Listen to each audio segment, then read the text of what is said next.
Kabi-kabila ang mga mambabatas na nagsusulong ngayon ng regulasyon o di kaya ay tuluyang pagbabawal sa online sugal o yung tinatawag na scatter. Dito raw kasi literal na ang mahirap lalo pang naghihirap. 2022 pa siya lulong rito. Umabot sa puntong nagbenta siya ng mga personal na gamit pati cellphone makapag-scatter lang. Sa bawat pindot niya sa larong scatter, umaasa siyang dadapuan siya ng buenas. Naalisin at ipagbawal ang direktang pagkonekta ng online gambling sa popular na mga e-wallet sa bansa. Ang dami pang namatay na mga sabungero. Mga kapatid, wala pong yumayaman sa sugal. May mga pagkakataong pumapaldo, pero madalas, hinahabol lamang ang mga naipatalo.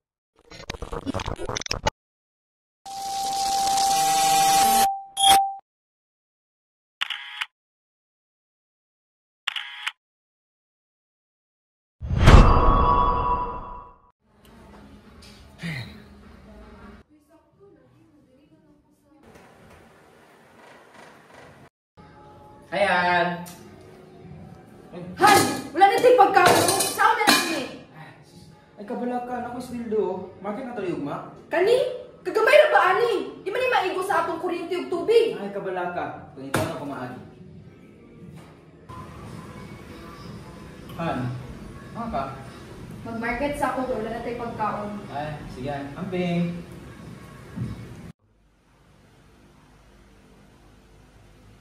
Lagi ka na lang ba nababaon sa bayarin? What if may mabilis na paraan para mabayaran lahat ng yan?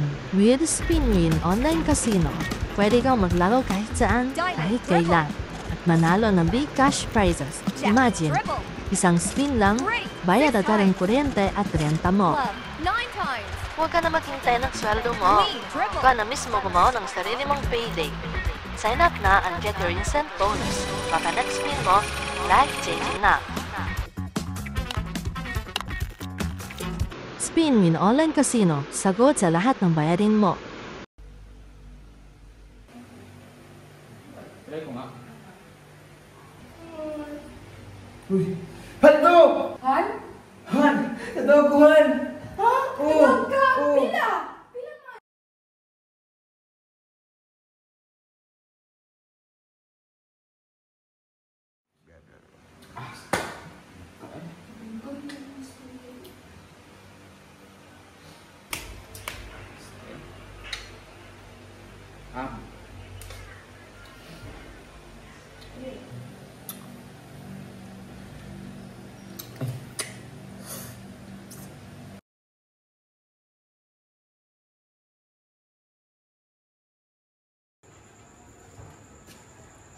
Ayo! Ayo! Uy, si, basta man. Sa Minister, sabi tuyo. Na may problema sa pamilya ba? Kanang pili sa mga partabe, balagon lang. Sige, sige. Calls na ka. Sige, lamat kaya. Sige, sige. Ralis na Uy, Kisi.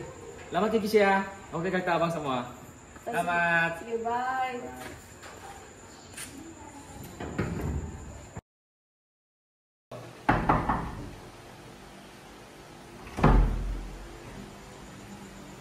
Uy, Kisi. Basta man. Lister, namang kwarta. Tulong na ka buwan mo bayad-bayad. Kanang pili sunod bulan na nang bay. Kanang pipakaskorta ka rondo. Dili, pwede. Kung di ka magbayad, isumbong na ka sa Rapid GC. Dito na lang ka magkita.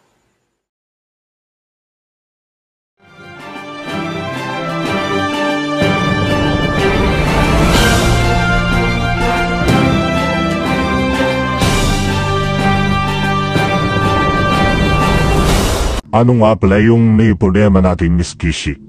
Nandito pa ako para ikamo si Lester. May utang po siya sa akin, 3 buwan na, at hanggang ngayon, hindi pa rin niya binabayaran. Tama ba yung mga sinabi ni Ma'am Kishi, Lester? Opo, Sir Jesse. Totoo po. Naging addict po ako sa sugal. Una, nanalo ako. Pero sa kalaunan, nang ubos lahat.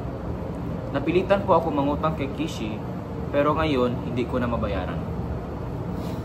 Sir Jesse, sobra na po ang epekto sa pamilya namin. Puro problema na lang. So tawagin natin si Attorney Floney.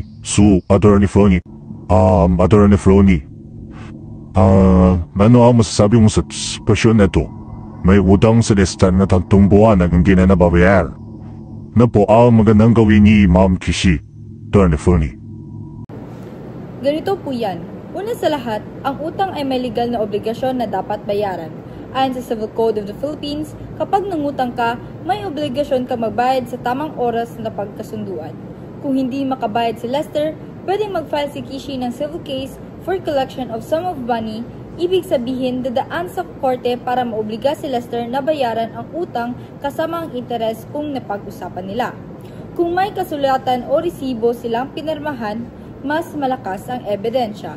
Pero kahit verbal agreement, pwede pa rin basta may witness o proof. Pwede po ba maging criminal case ito, attorney? Good question, Sir Rafi Jesse. Ang utang ay karaniwang civil case lang.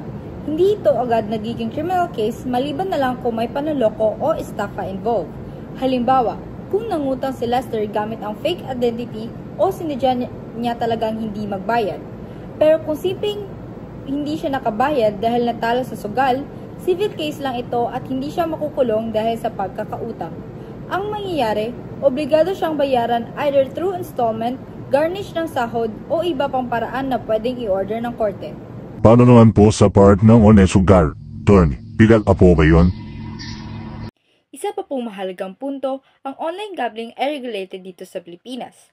Legal lang kung ito ay lisensyado ng Philippine Amusement and Gaming Corporation o mas tinatawag na PAGCOR o ng gobyerno.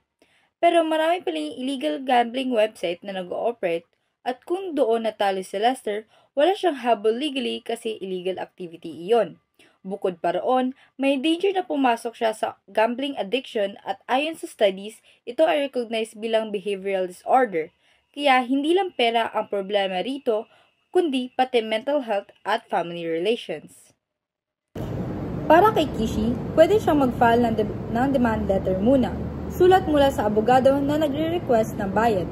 Kung hindi pa rin makabayad si Lester, saka mag-file ng civil case for collection. Para naman kay Lester, since aminado siyang nagamit sa sugal ang pera, kailangan niyang humingi ng tulong. May mga rehabilitation programs at support groups para sa gambling addiction.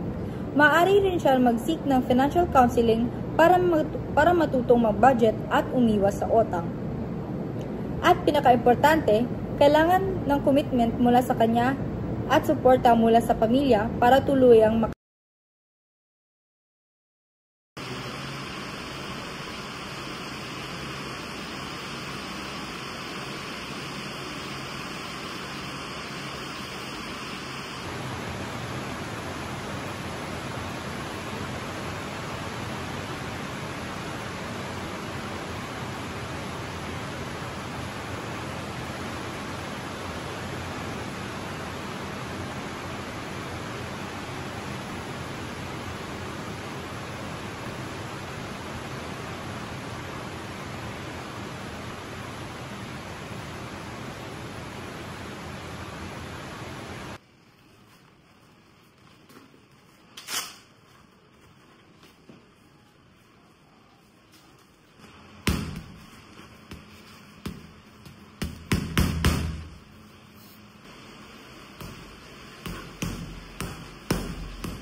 Do you feel thirsty and exhausted, especially when doing physical activities?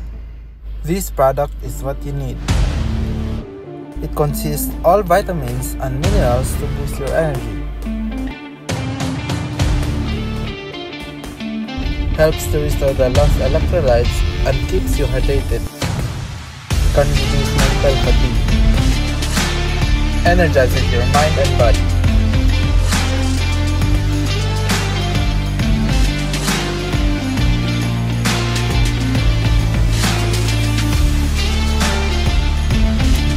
Hydrates better than water.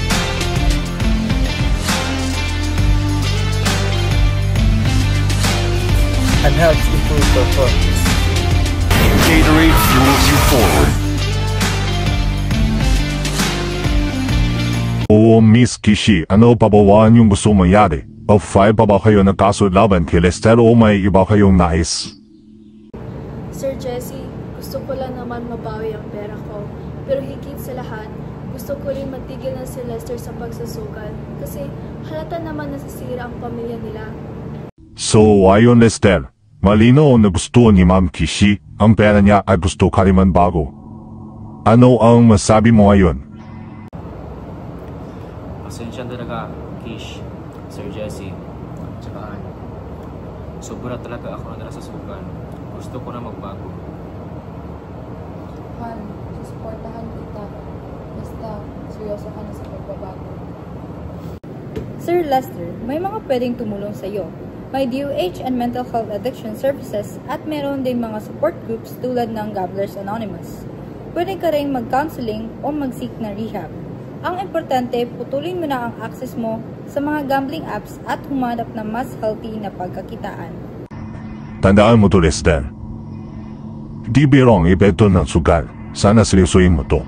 Tandaan mo ang tunay na jackpot ay hindi pera mula sa sugal, kundi ang pagkakaroon, maayos sa buhay at responsibility. Online gambling may look like an easy way to earn money, but in reality, it only makes the problem worse. Many people fall into it thinking they can win big, but instead they lose their savings and sometimes even the trust of their family and friends. Life will always have struggles, but gambling is never the answer. What we need is patience, hard work, and the courage to face our challenges in the right way.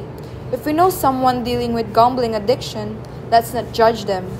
Let's support them and guide them to make better choices. In the end, success doesn't come from luck or chance.